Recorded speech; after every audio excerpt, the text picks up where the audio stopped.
Bienvenidos a nuestra inmersión profunda en la armadura de Dios, un concepto que a muchos les suena familiar, pero quizás no han explorado en su totalidad.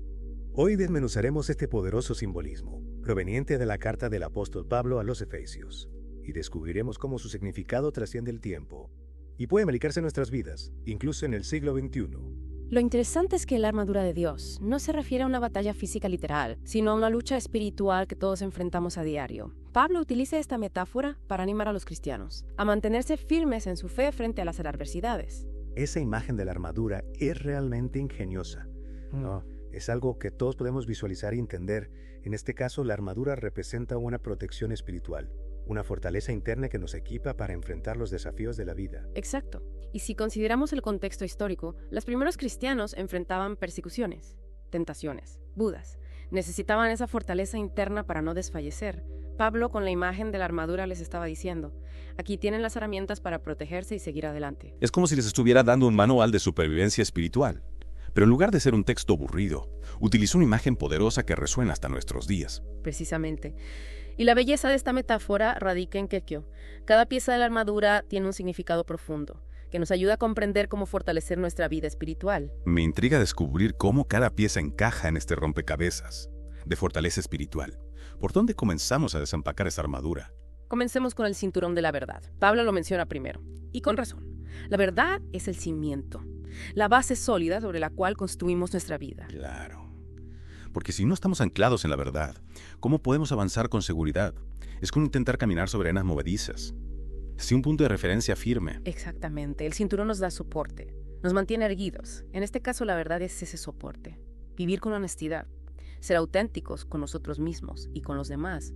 Eso es lo que nos da una base sólida para crecer. Pero en un mundo donde la información nos bombardea constantemente, a veces es difícil discernir la verdad. ¿Cómo podemos aplicar este concepto del cinturón de la verdad en nuestra vida diaria? Es un desafío, sin duda.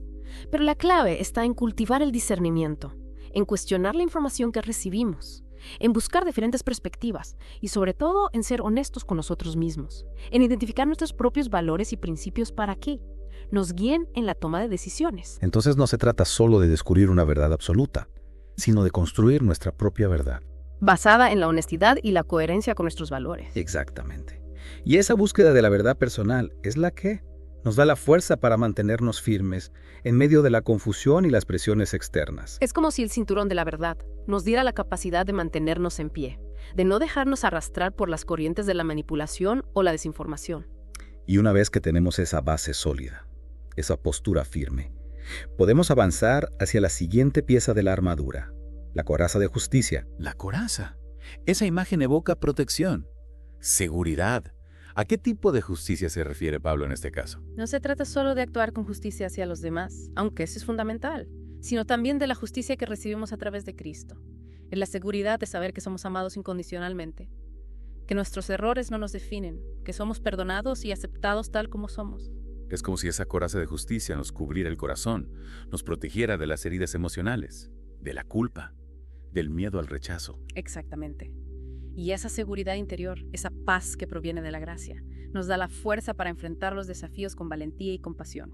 Es interesante cómo la armadura, que en principio evoca una imagen de guerra, en realidad nos está hablando de paz interior, de seguridad de nosotros mismos. Y esa paz interior es la que nos permite avanzar con confianza hacia la siguiente pieza, el calzado del Evangelio de la Paz. El calzado.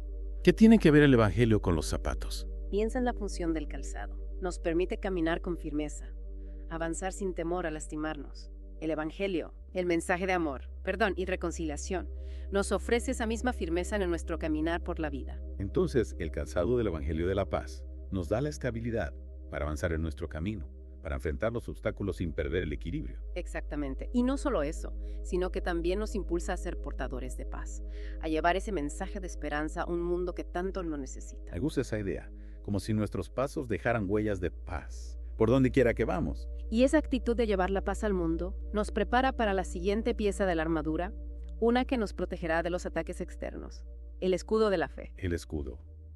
Una imagen de defensa activa. ¿A qué tipo de ataque se refiere Pablo en este caso? A los dardos de la duda, el miedo, la desesperanza, la tentación, a todas estas fuerzas negativas que intentan minar nuestra confianza, nuestra alegría, nuestra determinación. Y la fe en este caso. ¿Cómo funciona como un escudo? La fe no es una simple creencia pasiva. Es una fuerza activa que nos permite mantenernos firmes en medio de la tormenta. Es la confianza inquebrantable en el amor y el poder de Dios, que nos protege de la oscuridad y nos guía hacia la luz. Entonces el escudo de la fe no es solo una barrera que nos aísla del mundo, sino una herramienta que nos permite navegar por él con valentía y esperanza, incluso en medio de la adversidad. Exactamente. Y esa fe inquebrantable nos lleva a la siguiente pieza de la armadura, una que protege nuestra mente: el yelmo de la salvación. El yelmo, protegiendo la cabeza. El centro de nuestros pensamientos. ¿Qué significa la salvación en este contexto? La salvación en este caso se refiere a la seguridad de saber que somos amados y aceptados por Dios, sin importar nuestras fallas o errores. Es la certeza de que nuestro valor no depende de nuestras circunstancias o logros, sino del amor incondicional que recibimos de nuestro Creador. Es como si el yelmo de la salvación nos blindara contra los pensamientos negativos, contra la autocrítica destructiva. Contra la inseguridad, nos recuerda que somos valiosos, que somos amados, que tenemos un propósito. Exactamente. Y esa seguridad mental nos permite enfrentar los desafíos con claridad y fortaleza, sin dejarnos paralizar por el miedo o la duda. Es increíble cómo cada pieza de la armadura se conecta con la anterior, construyendo una fortaleza integral que nos protege tanto por dentro como por fuera. Y aún nos queda una pieza por explorar, una que nos da el poder para contraatacar: la espada del Espíritu. La espada, el arma ofensiva. ¿Cuál es esta espada y cómo la utilizamos en nuestra lucha espiritual? La espada del Espíritu es la palabra de Dios. Es la verdad que nos libera de las mentiras, que nos ilumina en la oscuridad, que nos da sabiduría para discernir el bien del mal. Pero ¿cómo utilizamos la palabra de Dios como un arma? A través del estudio, la meditación, la memorización, al interiorizar la palabra de Dios. La convertimos en un arma poderosa contra las tentaciones, las dudas, los pensamientos negativos. Sus palabras nos guían, nos consuelan, nos dan fortaleza para vencer las batallas internas. Es como si las palabras de la Biblia fueran flechas que disipan la oscuridad, que nos abren camino hacia la verdad y la libertad. Exactamente. Y esa espada, esa palabra de Dios que llevamos en nuestro corazón, es la que nos da el poder para defendernos y para avanzar en nuestro camino espiritual. Hemos recorrido un largo camino explorando cada pieza de esta armadura, pero aún me queda una pregunta. ¿Cómo podemos asegurarnos de que esa armadura esté siempre lista para la batalla? Esa es una excelente pregunta. Y justo a eso nos dedicaremos en la siguiente parte de nuestro viaje. Retomando nuestra exploración de la armadura de Dios, es importante recordar que no se trata de algo que nos ponemos una vez y nos olvidamos. Tienes razón, no es una armadura mágica que nos protege automáticamente. Debe ser un proceso activo, ¿verdad? Exactamente. Pablo nos exhorta a vestirnos de esta armadura cada día, lo que implica una conexión constante con Dios, a través de la oración, la meditación en la palabra, la reflexión sobre nuestras acciones y actitudes. Es como si tuviéramos que revisar nuestra armadura cada mañana, asegurarnos de que cada pieza esté en su lugar, bien ajustada, lista para la batalla. Esa es una excelente analogía. Y creo que aquí es donde entra en juego la importancia de la comunidad, de la iglesia. No estamos solos en esta lucha. Claro, a veces necesitamos que alguien nos ayude a ajustar nuestra armadura, a pulirla, a repararla si se han dañado en la batalla. Exactamente, la comunidad cristiana nos brinda apoyo, ánimo, consejo. Nos ayuda a mantenernos firmes en la fe, a recordar la importancia de cada pieza de la armadura. Es como si la iglesia fuera un taller donde podemos reparar y fortalecer nuestra armadura. Un lugar donde encontramos las herramientas y el apoyo que necesitamos para seguir luchando. Una imagen muy acertada, y creo que es importante destacar que, aunque la armadura de Dios se menciona en un contexto bíblico, su mensaje es atemporal y universal. Totalmente de acuerdo, porque al final todos enfrentamos batallas, ya sean internas o externas. Todos necesitamos esa fortaleza interior para superar los desafíos de la vida. Exactamente. Y la armadura de Dios nos ofrece un marco de referencia, un conjunto de herramientas para enfrentar esas batallas con confianza y esperanza. Y lo más increíble es que no importa cuáles sean nuestras creencias religiosas, todos podemos aplicar esos principios a nuestra vida. Absolutamente. La verdad, la justicia, la paz, la fe, son valores universales que trascienden las barreras religiosas. Es como si la armadura de Dios fuera un manual de instrucciones para vivir una vida plena, con propósito, sin importar quiénes seamos o en qué creamos. Y creo que es precisamente esa universalidad lo que la hace tan relevante en el mundo actual. Vivimos en tiempos de incertidumbre, de ansiedad, de crisis. A veces parece que el mundo entero se está desmoronando a nuestro alrededor. Y es en esos momentos cuando necesitamos más que nunca aferrarnos a algo sólido, a algo que nos dé esperanza. Y la armadura de Dios nos ofrece esa esperanza, ¿verdad? Nos recuerda que no estamos solos, que hay una fuerza superior que nos protege, que nos guía, que nos da la fortaleza para seguir adelante. Exactamente.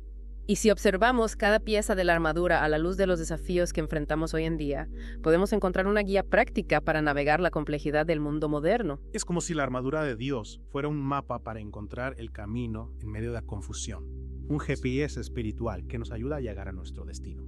Y si tuviéramos que elegir una pieza de la armadura que sea especialmente relevante en el mundo actual, yo diría que es el escudo de la fe. ¿Por qué la fe? Porque vivimos en una época donde la información nos bombardea constantemente, donde las dudas y el miedo se propagan como un virus. Es cierto, a veces es difícil saber en qué creer, a quién confiar. Exactamente.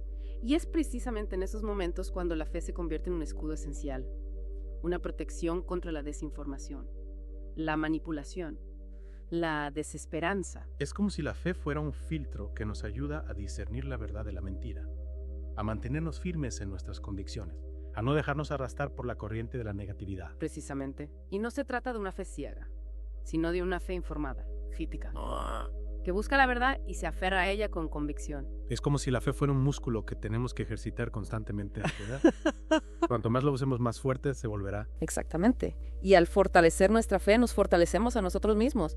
Nos damos las herramientas para enfrentar los desafíos de la vida con valentía y esperanza. Hasta ahora hemos explorado la armadura de Dios desde una perspectiva general, pero me gustaría profundizar en cómo podemos aplicar cada pieza a nuestras vidas, a nuestros desafíos específicos. ¿Te parece que pasemos a la parte práctica? Por supuesto, pasemos a la parte práctica. Ahora que ya hemos explorado cada pieza de la armadura de Dios y su significado, la pregunta clave es, ¿cómo podemos aplicar estos principios en la vida cotidiana? Exacto, porque de nada sirve tener un conocimiento teórico si no lo ponemos en práctica. ¿Cómo podemos integrar esta armadura a nuestra rutina diaria, a nuestras decisiones, a nuestra forma de enfrentar los desafíos? En primer lugar, creo que es fundamental la introspección, la autoevaluación. Tomarnos un tiempo para reflexionar sobre nuestras acciones, nuestras actitudes, nuestras motivaciones. ¿Te refieres a hacer una especie de examen de conciencia, por así decirlo? Precisamente preguntarnos, ¿estoy viviendo de acuerdo con la verdad que he descubierto? ¿Estoy buscando la justicia en mis relaciones con los demás? ¿Estoy cultivando la paz en mi corazón y mi entorno? Es como si tuviéramos que hacer un inventario de nuestra armadura, ¿verdad? Verificar si hay alguna pieza que necesita ser reparada, pulida, ajustada. Me gusta esa analogía. Y para este proceso de autoevaluación, una herramienta fundamental es la oración. Claro, porque a través de la oración nos conectamos con Dios, con esa fuente de fortaleza y sabiduría que nos guía en el camino. Exactamente. La oración nos permite abrir nuestro corazón a Dios, compartir nuestras luchas, pedir ayuda para vencer nuestras debilidades, agradecer por las bendiciones recibidas. Es como si la oración fuera una línea directa con el taller de reparaciones divinas donde podemos llevar nuestra armadura, para que sea restaurada y fortalecida. Una imagen muy poderosa. Y junto con la oración, la meditación en la palabra de Dios es esencial para fortalecer nuestra armadura. ¿Te refieres a leer la Biblia? Sí, pero no se trata solo de leer por leer, sino de meditar en las Escrituras, reflexionar sobre su significado, buscar cómo aplicar sus enseñanzas a nuestra vida. Es como si la Biblia fuera un manual de instrucciones para la vida donde encontramos las herramientas y los consejos que necesitamos para armar y mantener nuestra armadura espiritual. Exactamente. Y al estudiar la Biblia no solo aprendemos sobre Dios, sino que también aprendemos sobre nosotros mismos, sobre nuestras fortalezas y debilidades, sobre cómo podemos crecer y madurar en nuestra fe. Me encanta cómo la armadura de Dios nos ofrece un camino de crecimiento continuo, ¿verdad? No es un destino, sino un viaje. Precisamente. Y la belleza de este viaje es que no estamos solos. Tenemos a Dios a nuestro lado, guiándonos, protegiéndonos, dándonos la fuerza para seguir adelante. Y también tenemos a la comunidad cristiana, a nuestros hermanos y hermanas en la fe, que nos acompañan en el camino, que nos animan, que nos ayudan a levantarnos cuando caemos. Sin duda, la comunidad es esencial para fortalecer nuestra armadura, para compartir nuestras experiencias, para aprender unos de otros. Es como si todos estuviéramos en el mismo ejército, luchando juntos por la verdad, la justicia, la paz. Exactamente. Y aunque la batalla pueda ser dura, la victoria está asegurada. Y hemos llegado al final de nuestro profundo análisis de la armadura de Dios. Esperamos que esta inmersión te haya brindado herramientas para fortalecer tu vida espiritual y enfrentar los desafíos con valentía y esperanza. Recuerda que esta armadura no es una reliquia del pasado, sino un recurso poderoso para el presente. Te invitamos a poner en práctica lo aprendido, a conectar con Dios a través de la oración y la meditación en su palabra, y a buscar el apoyo de la comunidad cristiana. Si tuvieras que elegir una pieza de la armadura de Dios para fortalecer esta semana, ¿cuál sería y por qué? Te invitamos a reflexionar sobre esta pregunta y a poner en práctica la fuerza transformadora de este antiguo pero siempre vigente mensaje Gracias por acompañarnos en este viaje,